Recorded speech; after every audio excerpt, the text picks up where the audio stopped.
Tamara has given her talk the positive title of Overcoming War and Militarism for a Green and Peaceful Future. Over to you, Tamara. Okay, do you want to switch, should we switch seats? Okay. Everyone hearing and seeing, I hope. Yes, good, good, good, good. So, hi everyone. It's so nice to be with you all. I'm kind of in the middle here, so my head will go back and forth. But it's so great to be in person with you in London. I'm en route to Vienna, Austria, to participate in the International Summit for Peace in Ukraine. I'm really looking forward to attending. I'm representing both Canada and the Canadian Voice of Women for Peace. And I will speak a little bit more about this important conference at the end of my presentation. But I'm going to— Shall I pause you a minute and ask them about the sound level? Can you hear perfectly well? Can you hear okay? Okay, that's great. Okay, go ahead, Tamara. All right. So I have about 30 slides. I think my presentation will be about 30 minutes, and then I'm really looking forward to a discussion and hearing your comments and answering any questions. I'm going to just share my screen now. Oh, let's see here. I'll just get this, just one moment. We'll just get this up. Now I seem to have lost. Oh, go what? Is it sharing? Yeah, I think it's sharing our maybe we should just minimize it to make sure that we see everybody. Yeah, do we see people? Let's oh, here, let's click share. Okay, now we see people. Okay, that's great. Just make sure we're at the start. Okay, can everybody see my slides okay? Great, okay, I see Jenny nodding her head there on Zoom, that's perfect. So in Canada, the headline news is this from CBC, our public broadcaster. Millions of Canadians will face extreme fire danger this summer. Here's what that means and how to stay safe. So I know that it was in The Guardian that Canada is under, oh, I have to do it this way. Canada, it's not moving forward. Here we go. Canada is under fire right now. We have had fires in British Columbia, Alberta, Saskatchewan, Northern Ontario, where I live, in Quebec, and in Nova Scotia. Now, these are mass events. These are out of control forest fires that are leading to communities being evacuated. There have been tens of thousands of Canadians that have had to flee their towns. We have had hundreds of houses burning down, and we've also experienced record high temperatures. So in May, the province of Alberta, for instance, had temperatures of 30 degrees for a whole week. We have never seen these kinds of temperatures.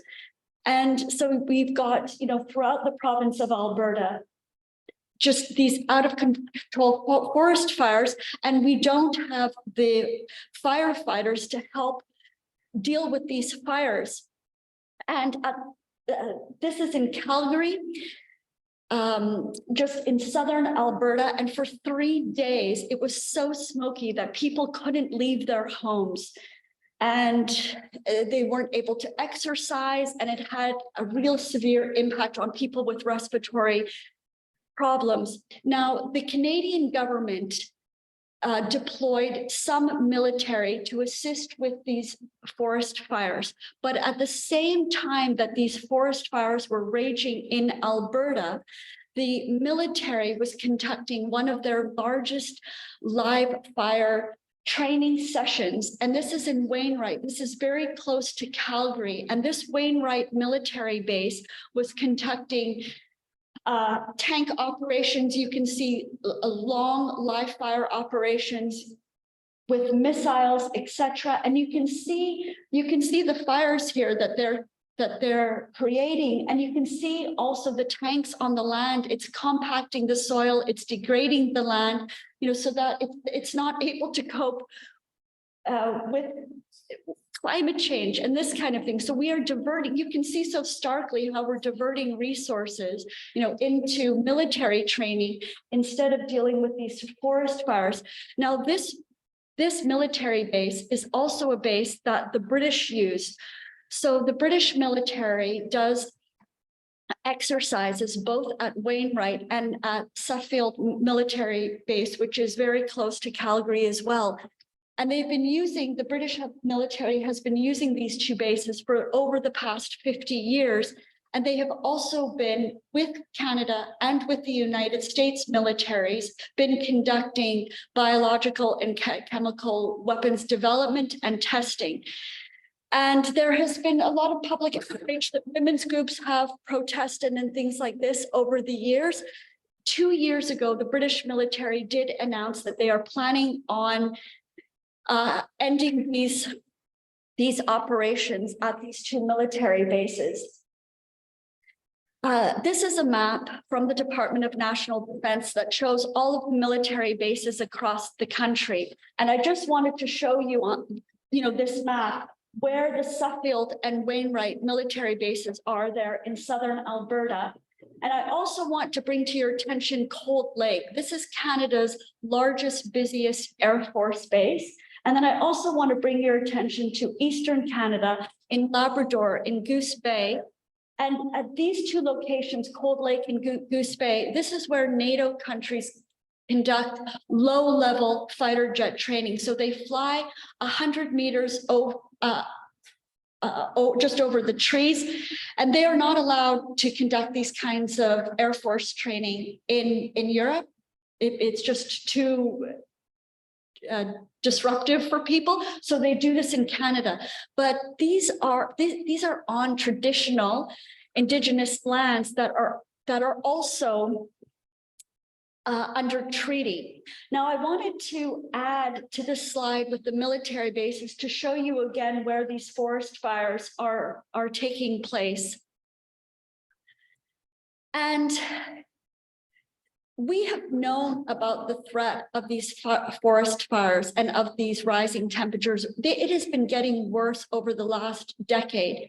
But instead of preparing communities to adapt to these climate risks, forest fires and heat, Canada has been investing a lot more in militarism. So in January of this year, this is our Minister of Defense, Anita Anand, and she announced that Canada is going to proceed with buying a new fleet of fighter jets, and it's going to be the American F-35. We're going to buy over this next critical decade where we need to decarbonize. We are instead investing in a new fleet of fossil fuel powered fighter jets, 88 of them, for a price tag of $16 billion. But over the life cycle, over the next 30 years, the price tag is going to be at least $70 billion.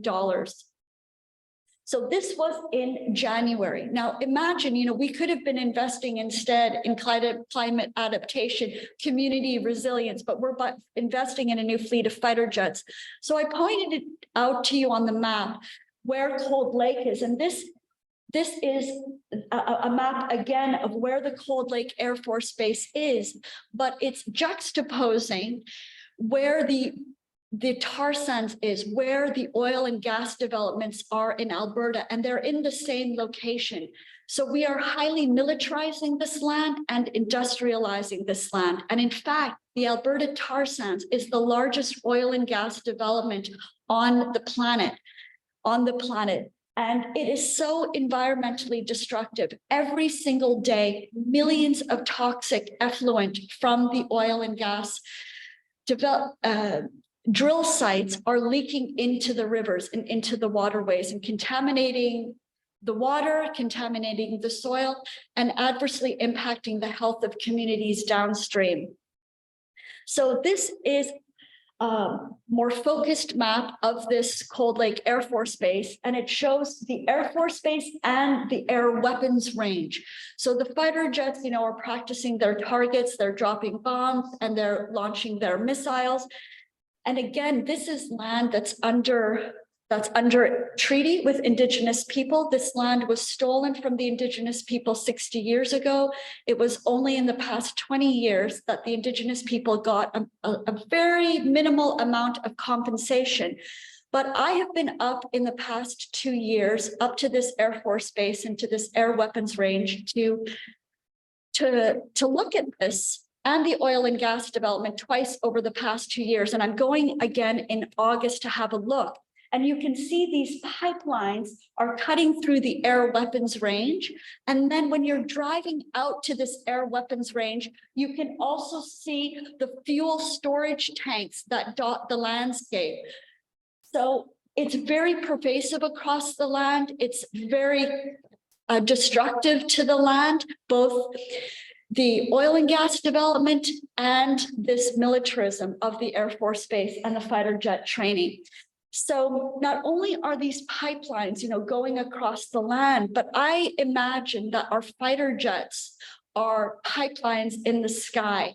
So these fighter jets that Canada and the UK have bought, these F-35s, have a very limited range. They're only about 2,200 kilometers. So they can't, for instance, these Canadian F-35s that we're buying, we can't fly them to bomb China or to bomb somewhere in the Middle East from Canada. We have to fly alongside aerial refuelers. These are like gas stations in the sky. And you can see one of these fighter jets being refueled aerially, these tankers. So Canada also needs to invest in a new fleet of tankers in order to support our new fighter jet fleet.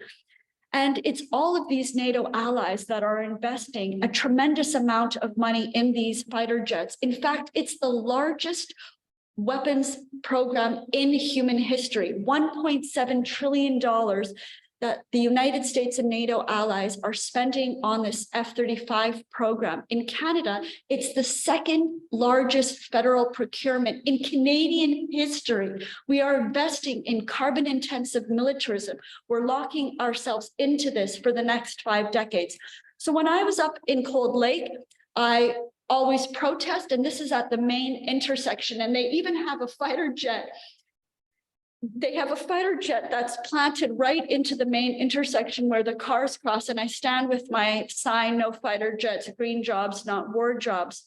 And I've also met with the Indigenous community there, and they have told me that they have seen fighter jets drop fuel from the sky onto the rivers and onto the forest. If they are concerned that they might have not a crash landing, but if they're coming into too fast into the runways and they're concerned that they might have some difficulty, they will drop their fuel out onto the forest or the waterways.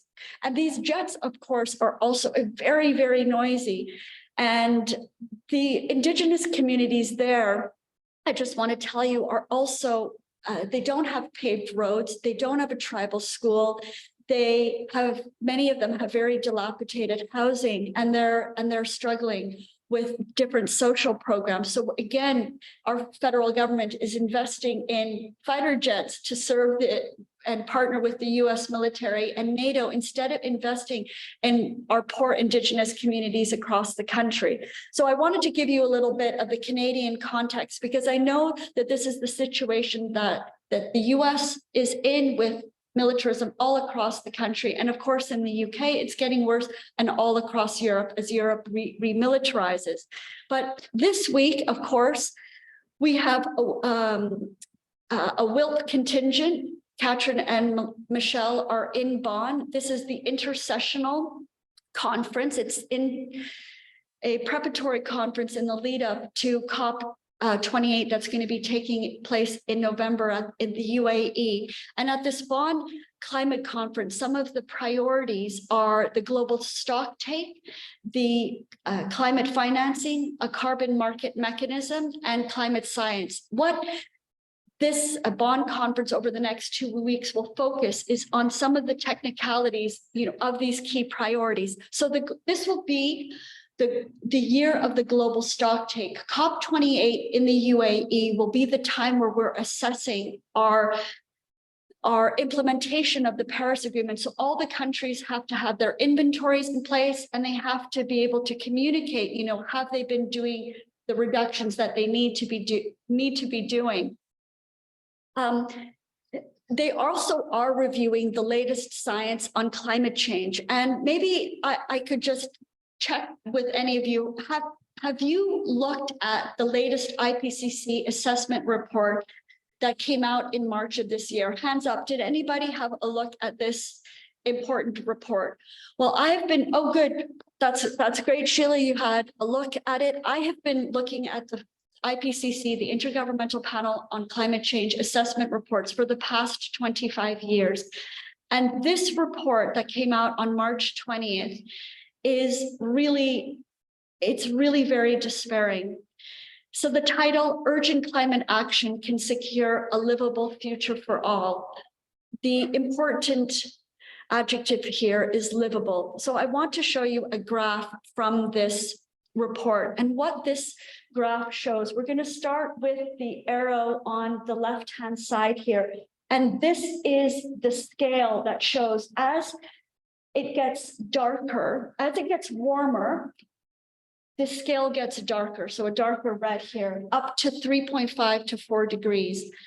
And the current trajectory of emissions that we are on, the IPCC says that there is a very high to high likelihood that we are going to reach 3.5 to 4 degrees of global mean temperature rise by 2100 over the next 70 years. This is in our children's lifetime. I have 2 children, 16 and 18, and we are in right now, as you can see from this second arrow, we are at 1.1 degrees of global mean temperature rise right now. And you can see that it's this more pale orange that we're in, but we're already experiencing these catastrophic climate-induced weather events, like the forest fires I just described in Canada, flooding in the UK, extreme heat causing people to die across Europe, in Asia as well, in China, Bangladesh, Pakistan, they are also suffering with, and India, extreme heat and with flooding. And those people have even less capacity to deal with this crisis. So the third arrow there, you can see that on our current trajectory, our business as usual emissions, we are going to reach 3.5 to 4 degrees. Another thing to appreciate is these assessment reports are conservative estimates. In order to achieve consensus on these reports, because all governments that are party to the UN Framework Convention on Climate Change, all of the 3,000 scientists that contribute to these reports from the 192 countries of the United Nations that are party to this agreement, they have to agree. So it's the lowest common denominator. It's the conservative estimate. So it could potentially be worse. And I think it's important to say it. To say that we are really facing a catastrophic climate change if we don't reverse course quickly and dramatically. So the other slide from this important report shows that in order to limit global mean temperature rise to 1.5 to 2 degrees, as we committed to with the Paris Agreement, we need to reduce emissions by 50% by 2030 over the next 7 years. So this is what we need to do. And it's going to require a mass investment. So the end of this report says we need to cut emissions quickly. We need to scale up dramatically, practices and infrastructure to enhance resilience, investing in green technologies, renewable energy, public transit, upgrading and making more resilient all of our buildings. And we need to cut global emissions by half, as I explained, and we need action in all dimensions. One thing that the IPCC does overlook is the problem of military emissions.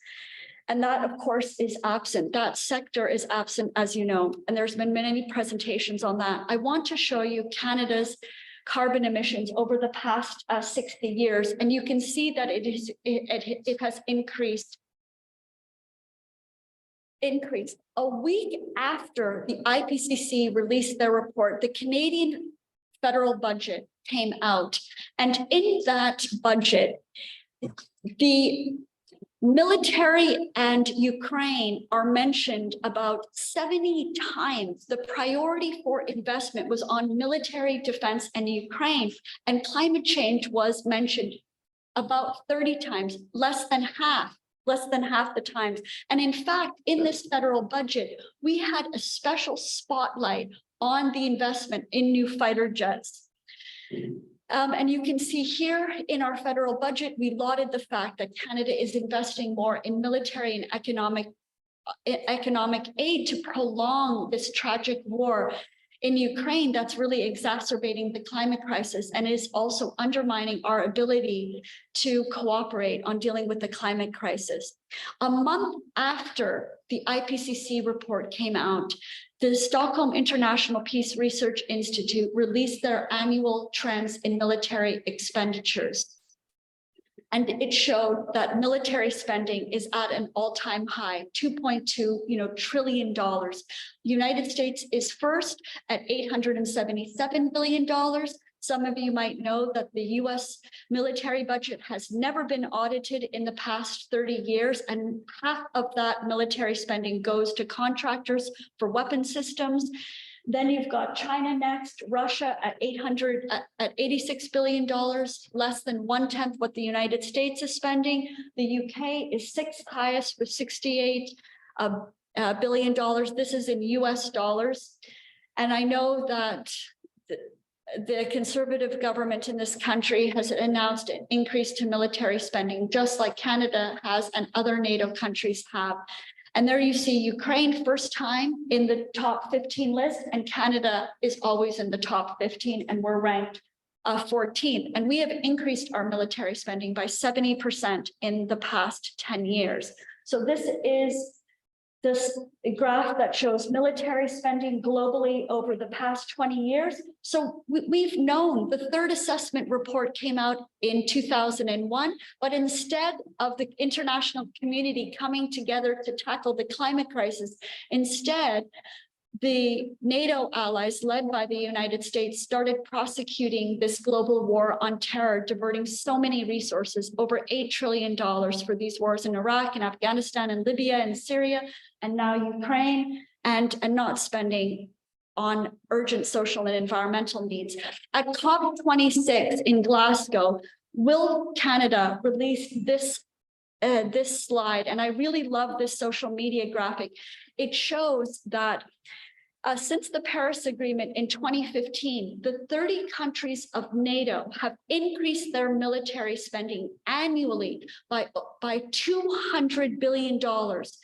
And they have failed to meet their climate pledge of investing $100 billion on climate finance. This is to help developing countries. So our Western wealthy countries have a climate debt to the developing countries because we've used so much fossil fuels to develop our countries and causing this climate change, but it's the poorest countries in Africa, in Latin America, and Asia that are really bearing the blunt of climate-induced extreme weather events. And instead of investing in our countries or in their countries to deal with the climate crisis, we are spending too much on militarism. So International, we have been saying at the COPs, we've sent letters last year to the UN Framework Convention Secretariat, to the IPCC, and to the Green Climate Fund that we want them to look at military spending as a source of climate financing, to reduce military spending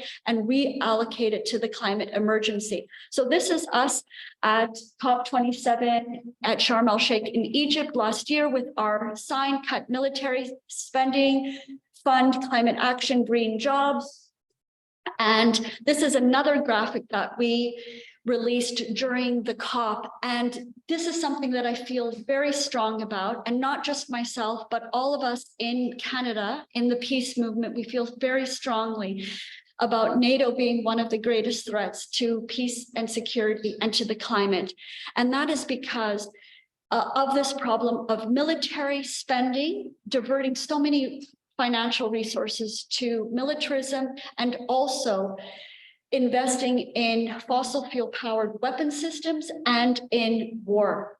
So I want you to have a look at this slide for a moment. And this shows NATO infrastructure in Eastern Europe. And this has grown over the past 20 years. And so from Estonia down to Bulgaria, there are thousands and thousands of troops, of military bases, Army, Navy, and the Air Force. And so you can see that there are tanks and soldiers and missile launchers. Canada has a base in Latvia. I'm going to show that to you in a moment.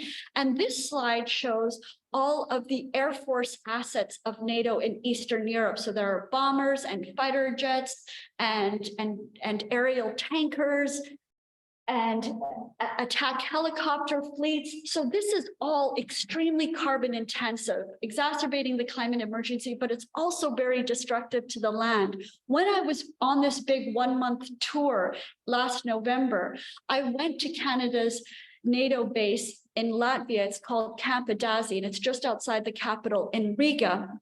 And when I was there, I could hear the explosions in the forest, and I could hear all of the shooting and the shelling that was taking place, all of the military training that they were doing. And I delivered a letter to the commander. It's a Canadian commander there. Canada is leading a NATO enhanced battle group. It's now going to become a brigade. And I said, I want Canada to be doing peace building with the Eastern countries, with Russia. I don't want this military base here. I don't support it, and it's just exacerbating tensions, and it's exacerbating the climate emergency. This is an aerial from Google Maps that I took of Camp Dalhousie, and you can see the tracks, how the forest has just been decimated, and the tracks from these tanks that are training there. I mean, it's just absolutely devastated the forest and scarred the earth.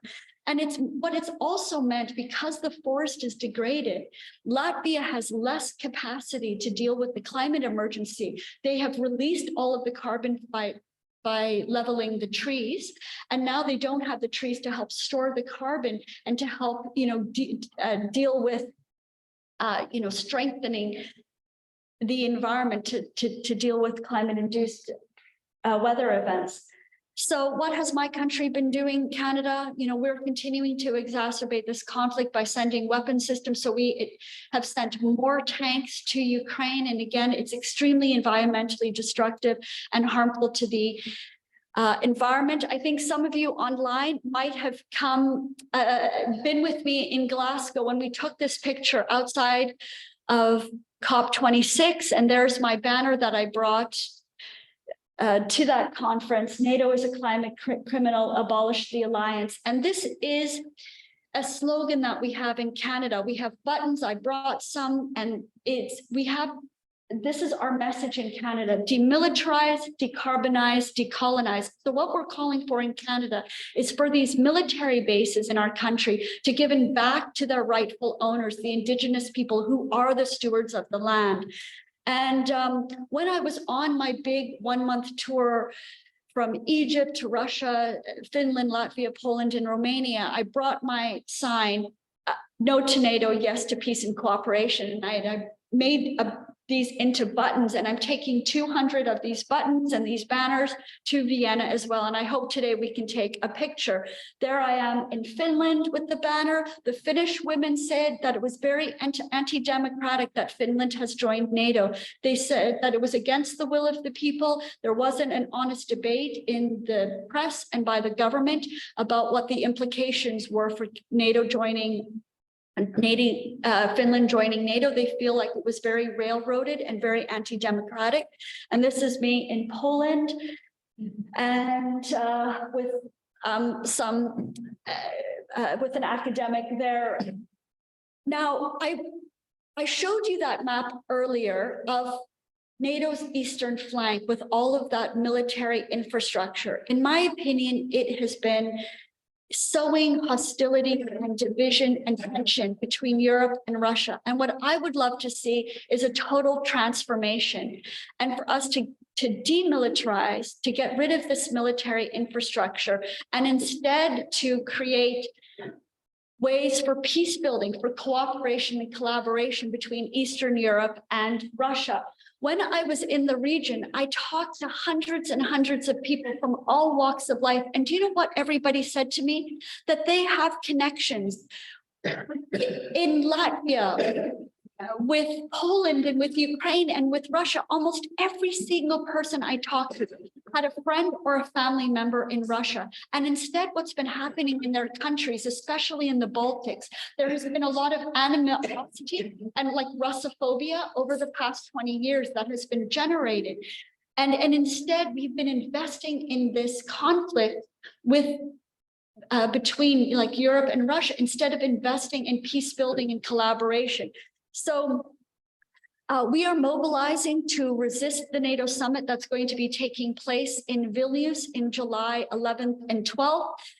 The Finnish women that I showed you in this picture, they are leading this Women Against NATO conference and rally that's going to be taking place at the same time as the Vilnius summit, but these women are going to be converging on Brussels with their banner, Women Against NATO. There is a declaration that I'm hoping all of you will sign that says we want this militarism to end. We cannot continue to invest in this NATO militarism over the next 30 years and avert catastrophic climate change. It just really should be apparent to all of us. So let's support the Finnish women. They have been working with women from across Europe and in North America. So they're working very closely with the WILP US chapter and with WILP Canada as well. So finally, I want to say that we are going to be, of course, mobilizing for COP28 at the UAE. And we are pleased to see that peace is on the agenda. The president has announced that peace will be on the agenda, but we are also very torn because the president of COP28 is from the oil and gas sector, and fossil fuel interests really dominate the COP. This is why we haven't been making the progress over the past 30 years that we have. In fact, do you know, at the COPs, there has never been an agreement to get off fossil fuels, to stop the thing that is, to stop the production and consumption of fossil fuels that is causing this climate emergency. So we're glad to see peace on the agenda, but we need to be calling for demilitarization, for decarbonization. And the other thing that I want to end with is that in this 6th assessment report that came out in March, though they did not mention military emissions, the one thing that they did mention a dozen times in the report is they said, we cannot solve the climate emergency without global cooperation. That is the key priority. Now, we cannot have global cooperation if we are engaged in a war in conflict with Russia and with China. We have these wars, in Yemen, in other countries, armed conflict elsewhere in the world. We need to end the wars. We need to end the wars to help end global warming. And so this is why this conference in Vienna is really so critical. because we need to cooperate with Russia. Russia is the largest country in the world, and it has the largest forest on the planet, the boreal forest. And we need that forest protected so that it is one of the lungs, not just the Amazon, but the Canadian and the Russian boreal forests are the other part of the lungs. And we need to manage that cooperatively. The other thing is China. Well, we are preparing for war with China right now, you know, with the Indo-Pacific strategy, with our warships sailing through the South China Sea, you know, very provocative. We need to stop this, and we need to work with China, because China actually has a lot to teach us about dealing with the climate emergency. China is portrayed constantly in our media as, you know, the worst polluter, the worst environmental actor on the planet. Actually, China is the largest exporter of green technologies, and they have done a tremendous job, you know, with green roofs, with public transit, with trying to green infrastructure. So let's work with each other on our best green practices, working collaboratively with these countries. No more enemies. We need to make friends. We need to cooperate on dealing with our global challenges, not just the climate emergency, but also poverty and inequality. So these are some prospects for peace, ending the war for climate justice, and of course, the UN Sustainable Development Goals, which is the other thing that we need to achieve by 2030. And that agenda also requires a massive investment. And we are not going to be able to achieve the 17 Sustainable Development Goals if we're spending so much money on war and militarism. So, you know, these are some ideas. Of course, the United Nations is working on a new agenda for peace. This is going to be really vital that we support this. And I love the International Peace Bureau's new report and initiative called Common Security, Our Shared Future. And I'm also, as was mentioned in my introduction, involved in the No to War, No to NATO network. And in Canada, we're calling for Canada to withdraw from NATO and the military alliance to be abolished. So to end, to say that I'm looking forward to going to Vienna. It'll be my first time in Austria to meet with there are more than 800 people attending this conference. We want to build a network and unity in trying to end this war. The messages that I'm bringing from Canada are: stop sending weapons, start supporting negotiations. And we also are calling for something called a truth and reconciliation process, something that is somewhat modeled over the truth and reconciliation process that happened in Canada 10 years ago, dealing with the residential school crisis with our Indigenous people. And this process required us to confront some of the really violent and ugly truths about and very discriminatory practices against Indigenous people over the past 200 years. And we needed to confront that, and we needed to have this inquiry where we heard from Indigenous people, from all stakeholders, what was done to them. And then we had a commission report, calls to action, and we are now in the process of making amends, of reparations and that kind of thing. And what we need in this war in Ukraine, because it's much more complicated than Russia's aggression against Ukraine, it's much more complicated that it is also a NATO proxy war against Russia, and it is an internal conflict between the Western Ukraine and Eastern Ukraine, the Ukrainian speaking side and the Russian minority as well. It's a complicated conflict, but the most important thing is for us to work to end it and to then find some healing. We need to heal and repair and care. That's the direction, not this war and militarism. So that's my presentation. I went through it very quickly, and I'm now very happy to hear from you and to hear your reflections, your comments, and to answer any questions. So I'll stop sharing my slides here, and then I can see everybody online. Thanks very much for listening.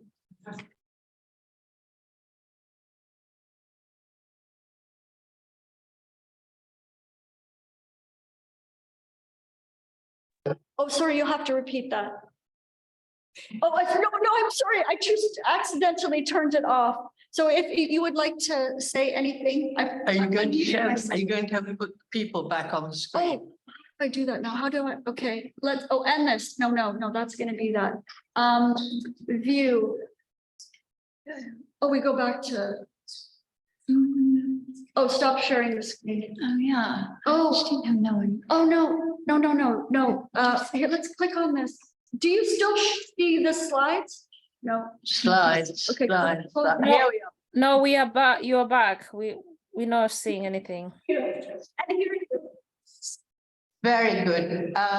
Tremendous thanks to Tamara for that amazing presentation with so much material in it.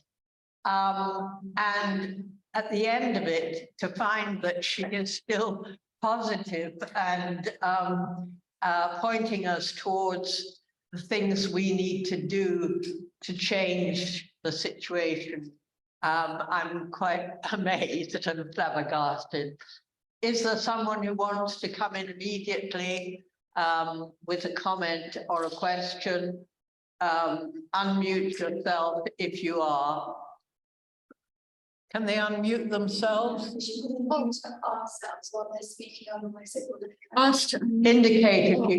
Indicate if you want to speak. Okay, so I'm gonna mute.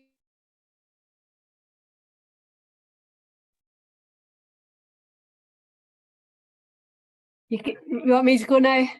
And everyone can hear me okay? Thank you so much, Tamara. That was, yeah, as Sheila says, a tour de force and very interesting. I just sometimes wonder if our position in Europe makes it harder to say no to NATO in such clear terms. You'll know what I'm talking about. Our sisters in Ukraine are saying to us loud and clear, we want military support. And it just makes things a little more complicated.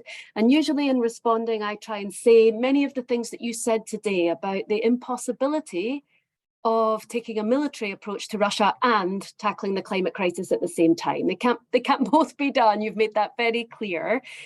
And yet I don't often find that argument washes with Ukrainian colleagues. So I just wondered if you wanted to say more about how you would answer that thing that our Ukrainian sisters often say to us, that they're well aware that war causes environmental catastrophe. We only need to look at Putin's bombing of the dam yesterday, but they would say, in my experience, they say the only way to be able to combat environmental collapse is to first of all defeat Putin. So I just wondered your thoughts on that.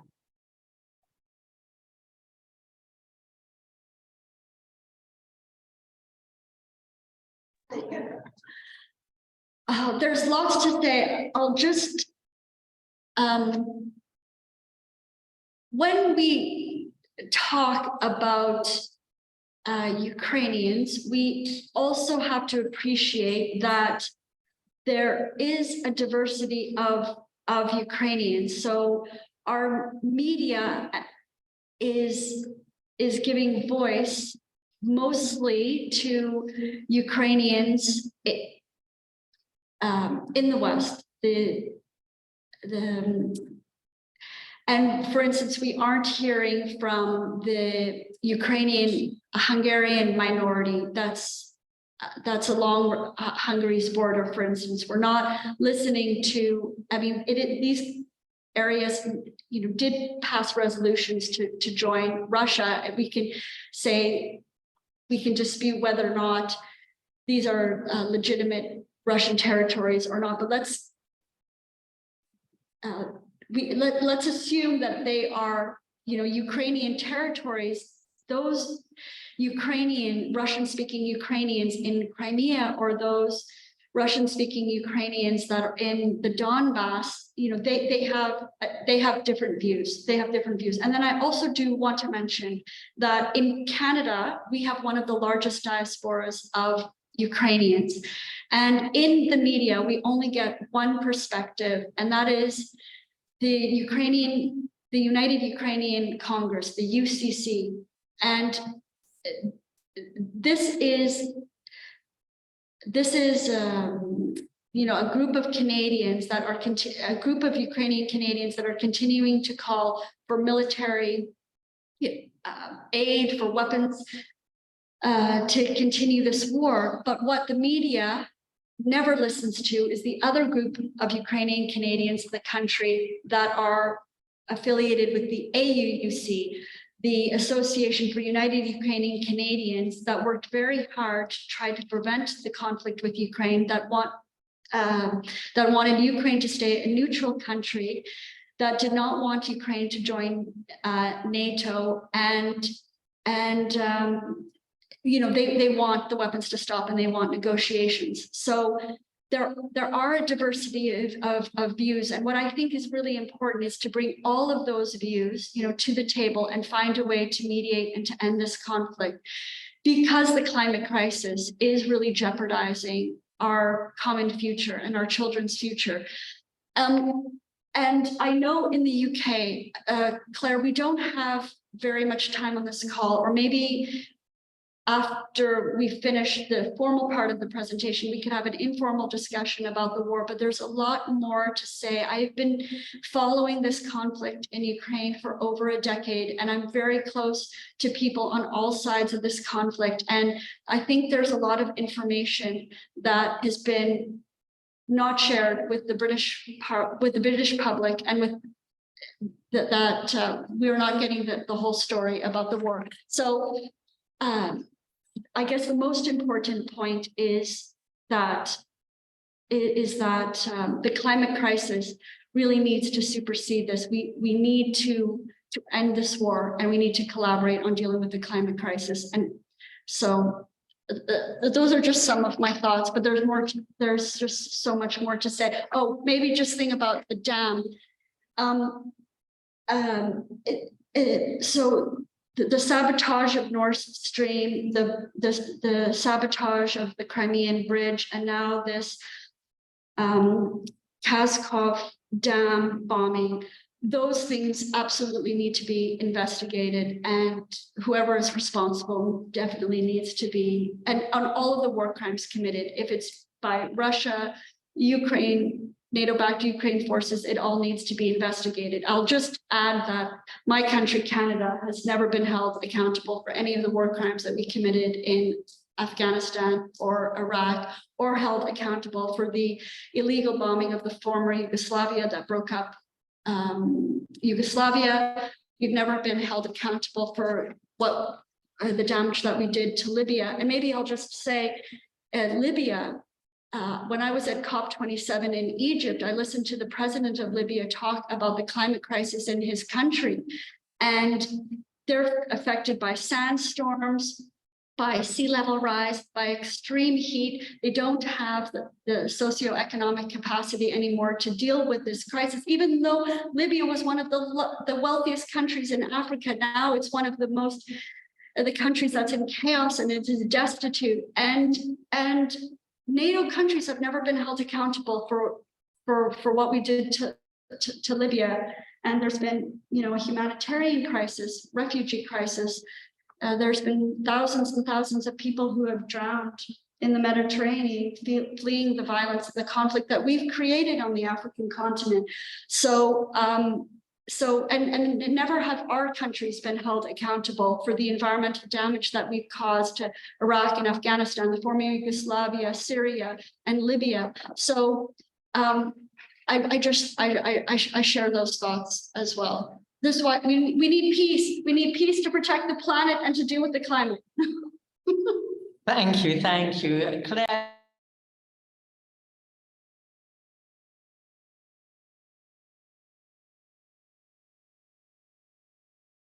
Yeah, we can't hear you anymore.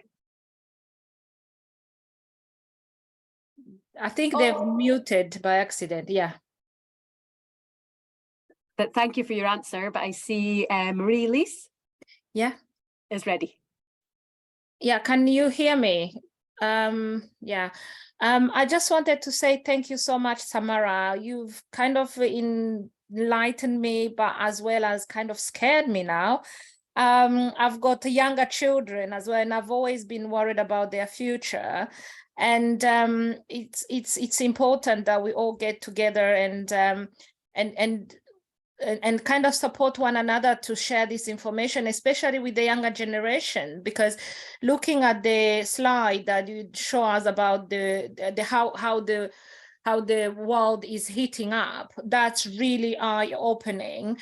And I'm sure if campaigns started in schools to raise awareness with the young people, it will be like very powerful.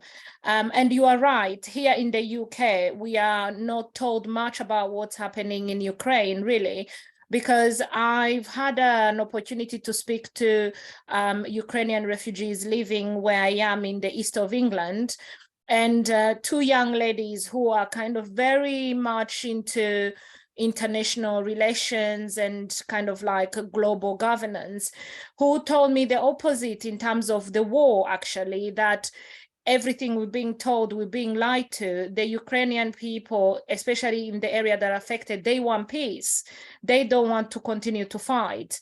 And I was left puzzled and said, how do we get to this group or organization of Ukrainian people who want peace? Because everybody here in the UK, in the news, we all know that Putin has to be finished, and it's by military might and all that. And we all know for so long, for so many years, that war has never been an answer. And it's clear today as well that they are not going to win this war. And it's important that they start sitting around the table. And I'm ever so pleased that you mentioned truth and reconciliation, because it's been ringing in my mind. But I was sitting down and I was thinking, Mary-Liz, yeah, you wish for truth and reconciliation, but who are you to put this on the table? But I'm glad a summit is coming up to talk about this, because war has never been an answer. And just to tell you a bit about myself, I'm originally from Rwanda. I've suffered war. I know what war does to people, and it's awful and it's terrible. So it will be great to hear from you once you come back from the conference, what action around truth and reconciliation, because things get discussed, action or recommendation get highlighted within big conferences, but I feel like it's our responsibility to decimate, to kind of like spread the words of what is possible, because I feel like there's so many people like me across the communities here in UK and in Europe who are fed up with this war, especially with the economic crisis as well. People don't really understand why they're investing in war instead of people, but it's good to know what action have been decided, and then for our responsibility to spread the word and pass the message that there is actually alternative. And I just want to thank you, and I look forward to continue to hear and be able to support whatever work you want us to do. Thank you so much. Any questions in the room? I should have looked around. And anyone else online? Can I go on, Claire, if you want to go on? Well, not if you've got one.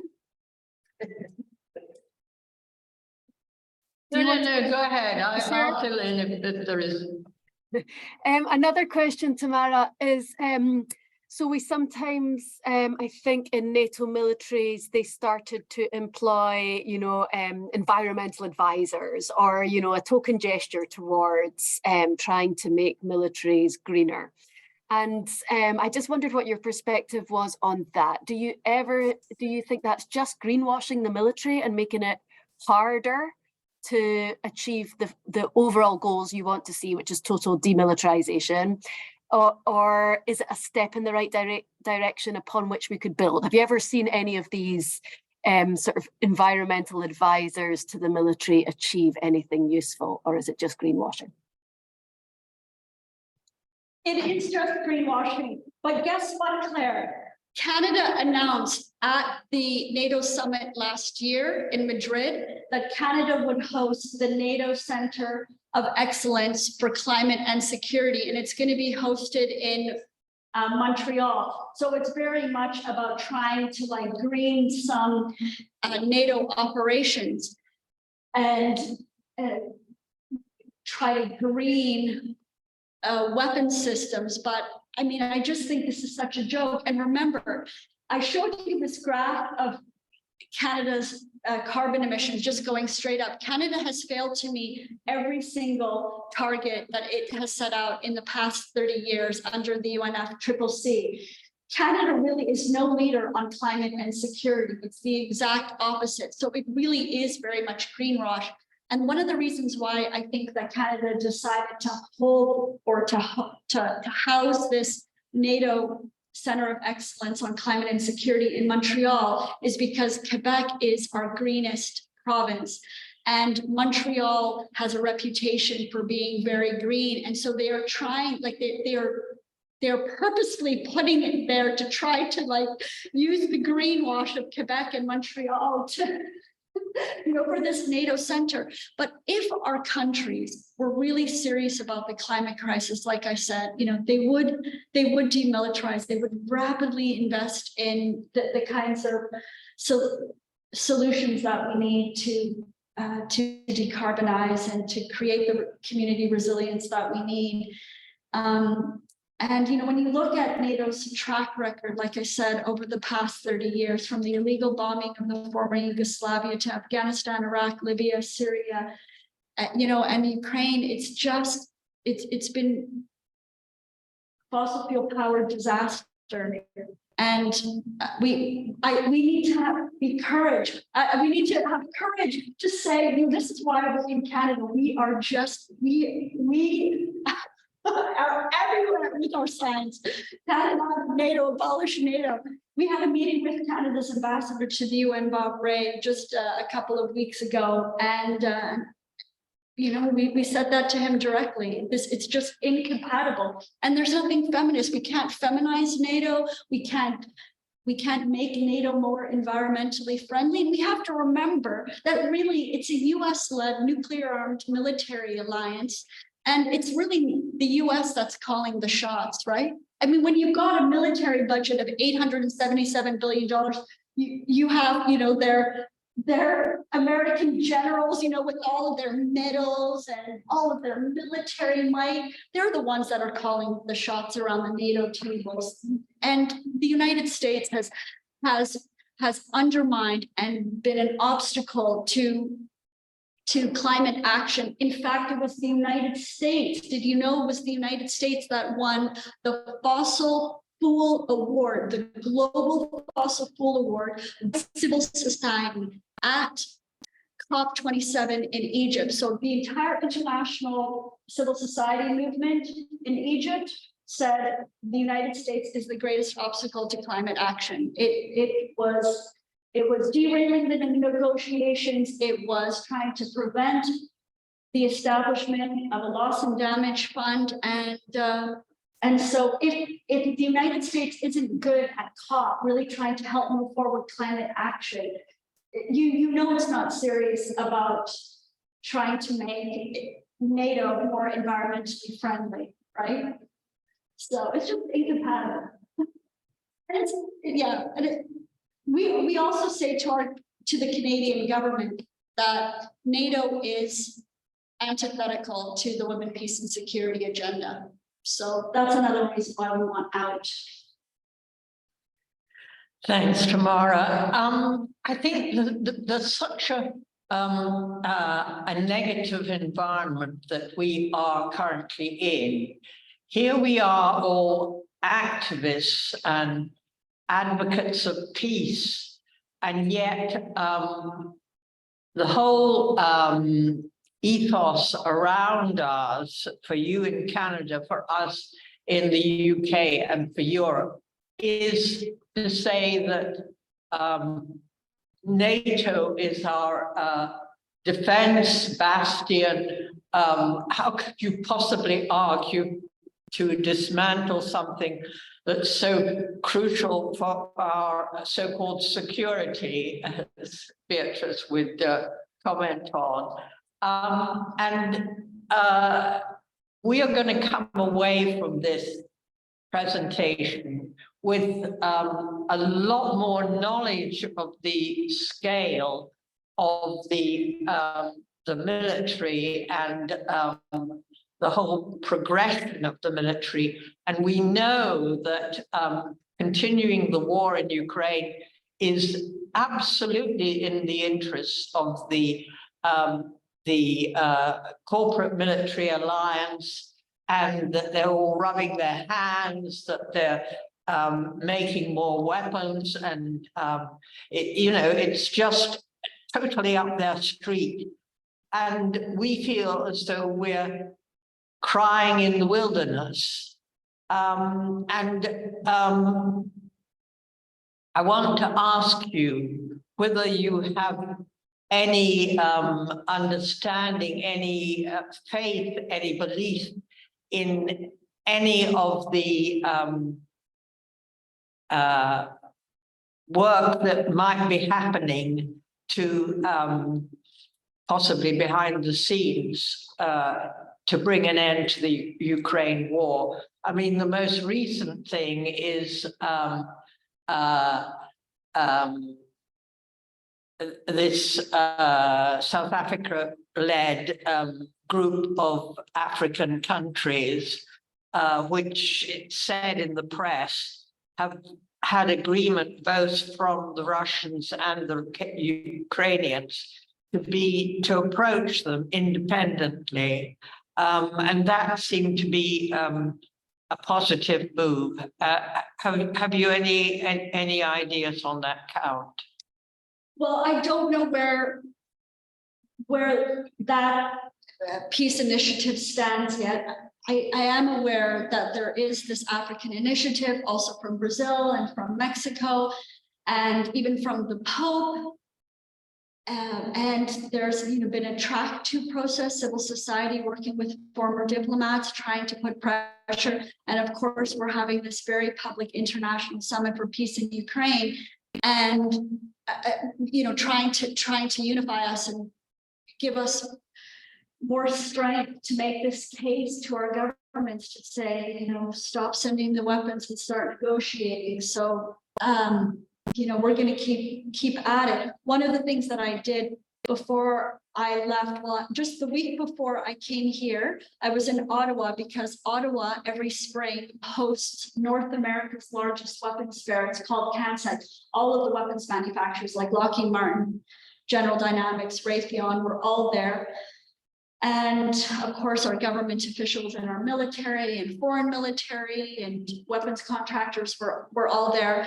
But I had couriered a letter to the key embassies, so to the US Embassy, the Russian Embassy, the Ukraine Embassy, the Chinese Embassy, the Mexican Embassy, and our Minister of Global Affairs, Melanie Joly. We couriered letters and we couriered information about this conference in Vienna to let them know that it's taking place. And we also asked for meetings, and we didn't get any replies, except the Russians said that we could come and meet at their embassy.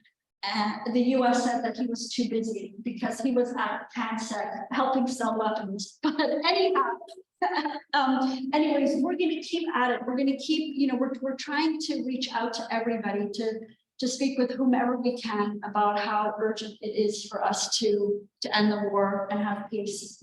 Jenny. Yes, Jenny. Yeah, it's more a comment in a sense that it seems to me that we need to break the cycle, because the weapons industry drives the whole war machine, and they sort of interconnect, don't they? Obviously, the military wants weapons. The weapons industries are huge and are supported by governments. And somehow or other, we need to break that cycle. And I don't know how we do it. Sorry, it's not really a question. It's more of a sort of, it just seems that with because there is such a powerful lobby, it's just like the oil lobby being so strong, particularly in the US. The oil lobby is so strong that trying to deal with plastics is a massive issue, because the oil industry pushes plastic, creates plastic as a byproduct, doesn't it? So all these cycles somehow or other need breaking. Yeah, this is why we're doing more disruption, like I know with Extinction Rebellion here, and Just Say No to Oil. In Canada, we're doing more disruption as well to get our message out there. So I have done that. I have, like, when we know government officials are going to be around, they have refused to meet with us in 7 years. Our government officials aren't meeting with us, and so we show up with our banners, that kind of thing, to try to get their attention and try to get some media coverage as well. But yeah, desperate times call for desperate measures, and so we're trying to do everything that we can. But building a transnational movement really helps, like knowing that we're in solidarity with each other from around the world is also heartening and gives me a little bit of hope that we have each other. But I know we've been over an hour, and I'm just wondering if I'm happy to stay longer, but I would also be willing to, we could end the recording, and if we want to talk a little bit more about the war in Ukraine or about other things, we could do that for a few minutes, if that would work for people. Oh, and I also see that there was a couple of questions in the chat. Jason asked if I could share my slides. Absolutely. And the other question or the other comment that he made was that one slide that I showed. It was actually a Canadian it was a CF-18, a Canadian. It was an F-18. Yeah, American. It was a Boeing a plane in that slide. It was not an F-35 being refueled. So you were right, but they're refueled the same way as the CF-18s. Yeah. So should I stop the recording now? Thanks everyone for coming, and yeah, it was great. Okay, so stop the recording.